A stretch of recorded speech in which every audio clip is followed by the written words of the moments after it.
welcome back to Scotland. How was what I imagine was a very hectic summer for you?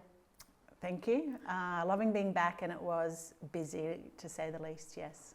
And that is obviously because you've effectively moved your entire life over here now after getting the job just 5 months ago, actually. So before we go back to that moment, talk us through what the summer looked like for you, because it is a lifestyle change, isn't it? It is. It's a massive lifestyle change, and the logistics of, packing up one home and creating another home, but managed to do that, and amongst all that, obviously staying across all the games and connected to my staff and players as well kept me very busy, but able to manage it, and it's quite nice now being the one time zone. Exactly, very much so, because it is one hell of a journey. But let's go back to the beginning of that journey. When the sort of process began for you, when did the Scotland job sort of come onto your radar, and when did you really think, this is maybe one that I'll go for? It was my agent actually sort of flagged it with me and wanted to know my interest, and I said, for sure.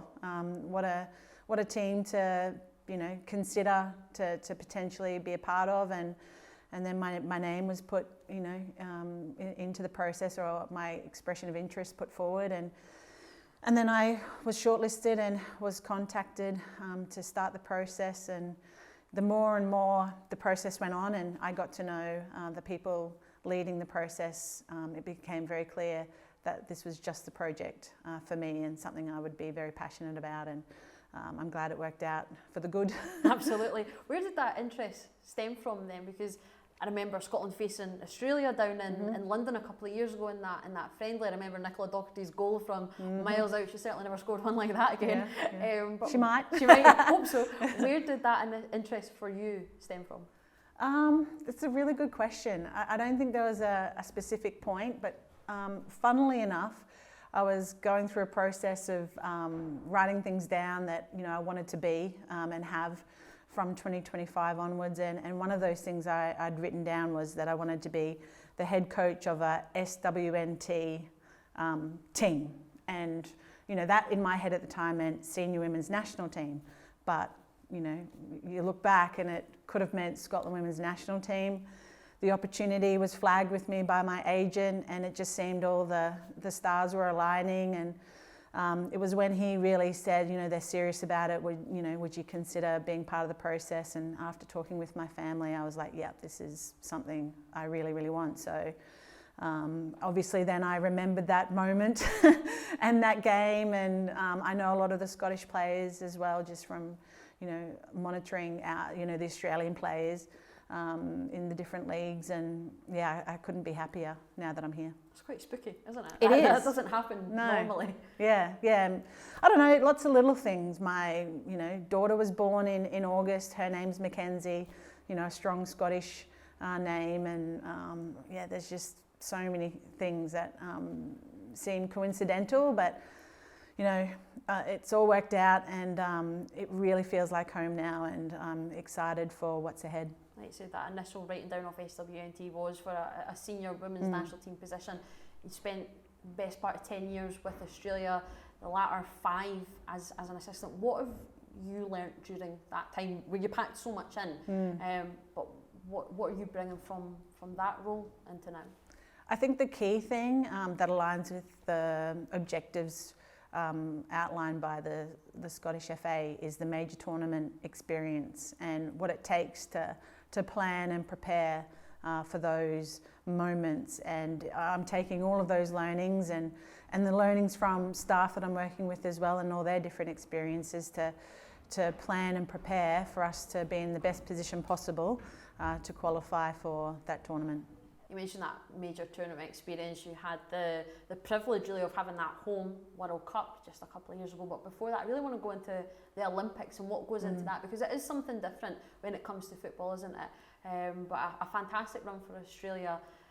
What was that experience like? Two Olympics, two Olympics. Let's go Tokyo. Yeah, two very different Olympics. The Tokyo one, well, from a planning and preparation standpoint, it was during COVID times, and it was very unique. So really at the centre of that was balancing preparation for performance with the well-being all the staff and players when we had to be away from home for so long during that preparation phase, and then not having any family or friends or anyone in the stands actually for match day was quite extraordinary. But I guess what it allowed us to do was really focus in on our performance and what we needed to do to get the results. And we went into that tournament the deepest we've ever gone, and in medal games, and unfortunately missed out and finished fourth. But those learnings too, we took forward into the next tournament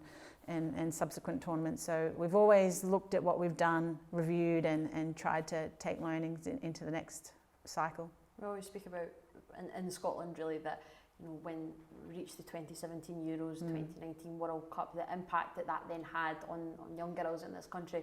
What was the impact when you host a World Cup? What did you see? What did you feel like? What would little Mel have taken from having that experience right on their doorstep? That's a good question. I think a similar experience to what I had at the Sydney Olympics. A lot of us remember that impact that hosting the Sydney Olympics had on the nation, and I think that's the impact it would have had on young Australians at the World Cup. Just this excitement, energy, a belief that anything's possible if you really give things a good old crack and back yourselves.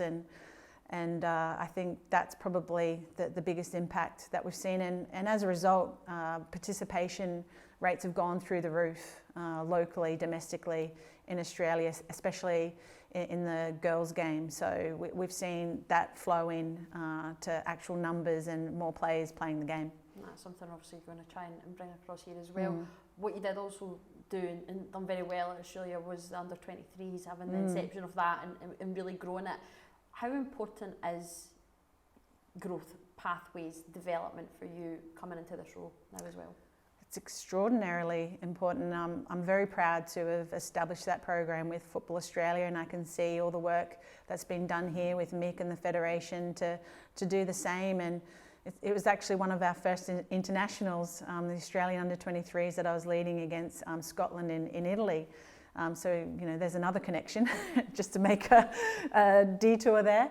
But of course, I think as the game gets more professional and more competitive at the top end, the senior end, that gap potentially can get bigger from the youth teams to the senior team. So the under-23s is vital.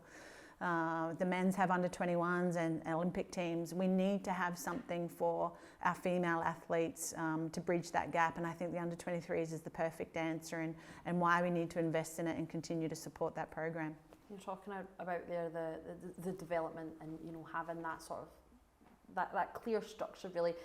Fundamentally, coaching is a form of teaching, isn't it? And that is where your background is from as well. How much do you take from your past career into now, and what impact do you think that it has? Yeah, I think it has a positive impact, and it still influences a lot of what I do in terms of planning and preparation, from session design, session plans, teaching methodology.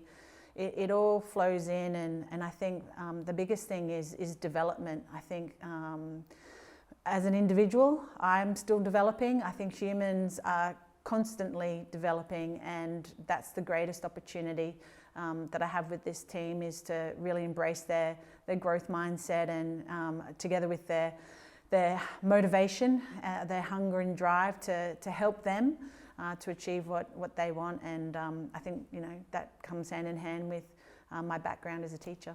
Do you think it's that background is almost like your joker card? It's a sort of your USP, so to speak. Yeah, it could be. And I just also think, just in my nature, I'm super curious and believe there's always something to learn. Or I'm still studying my master's, actually, Masters of Sports Coaching, and that started in 2024. So I just think our brains are amazing, and the mental side of the game has so much potential, and I'm a big believer in the capacity of people is far greater than maybe what they believe. In the same way that you're still, getting used to us, getting used to this place and whatnot, we are still very much getting used to you. So with that in mind there, how would you best describe yourself? Great question. I'd say competitive. I use the word curious, so that's sticks in my mind. Caring, and I want to be calm. Want to be calm. I Want like to that. be calm. I like the want to be calm, but Yeah. in the caring nature there as well. You sort of touched on Mackenzie earlier. You are Yeah. still relatively a new mum, just Yeah. over the year now. How is your, not only your life, your sleep Mm. pattern, but how has it changed? How has it impacted how you see yourself in your job, motherhood? I think it's enhanced my approach to leading, my approach to connecting with others, reinforced, confirmed our capacity to learn. Watching this, 12-month-old develop and evolve in a matter of days, from not being able to stand up to being able to stand up, just shows how plastic our brains are. And I think, it's just reinforced to me the capacity in humans. And fundamental to all that is care, that you care about this being. And I think as humans, that's what we need more of. And I definitely think it's reinforced to me that those are important things, non-negotiables. There's a lot of talk throughout the world really, but in sport and in football it can sometimes get a little bit overpowering. It's 24/7, it's almost like a washing machine of sport. Yeah. Does Mackenzie offer that breakaway and that ability to switch off? Perhaps it maybe, in a job of this nature it can be a little bit tricky to do sometimes. Definitely. She keeps me grounded and is a very welcomed distraction as well, and reminds you, of what's really important, and it's super rewarding. It also reminds you of your responsibility, that every interaction you have with her or with anyone can have an impact, and I'm super conscious of that. And I guess as well, if anyone was ever in any doubt of any means, the sort of importance that you've put into this role, bringing her away and setting up her new life here, sort of epitomises and typifies just how serious you are taking this job. Yeah, I think it's such an opportunity and an adventure for us to live here and experience Scotland and fully embrace what the country has to offer. And like I said, it already feels like home. There's so much to love about this country, and the football is one thing, but just the way of living and the outdoors. I'm loving it, and we're settling in. I don't think many people would swap the Australian outdoors to the Scottish outdoors. Certainly the weather-wise, anyway. Maybe when you're up in the Highlands, but just on that, what sort of impact has that had in the summer? We are talking about the journey and the difference, but it is, night and day. Really. Yeah, in terms of the summers of night and day different, yeah, they are. But, I welcome the warmth without the sweatiness that you get in Australia.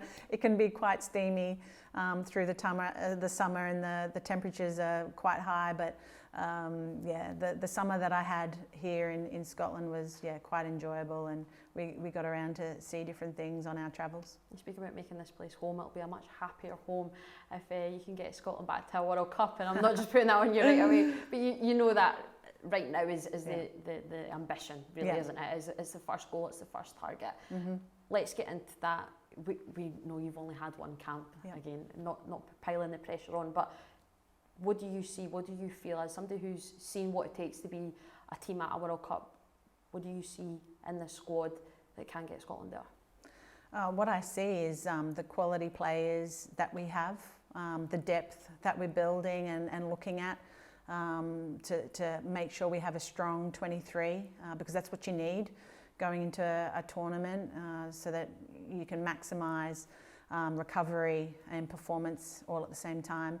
But it's also the planning and the preparation that we're turning over every stone and looking at every detail that helps us get that edge, and something different that will get us over that barrier or through that wall. And it's going to be a mission, and it's going to be tough, and it won't just be this perfect linear journey.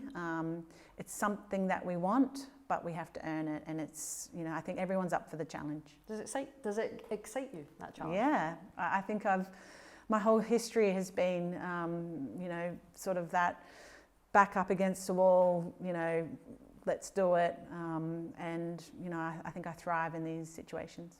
Does that stem from your own playing days, the difficulties perhaps embarking on a career like that? Yeah, I think partly, definitely from my playing days, and I think my family, we weren't wealthy.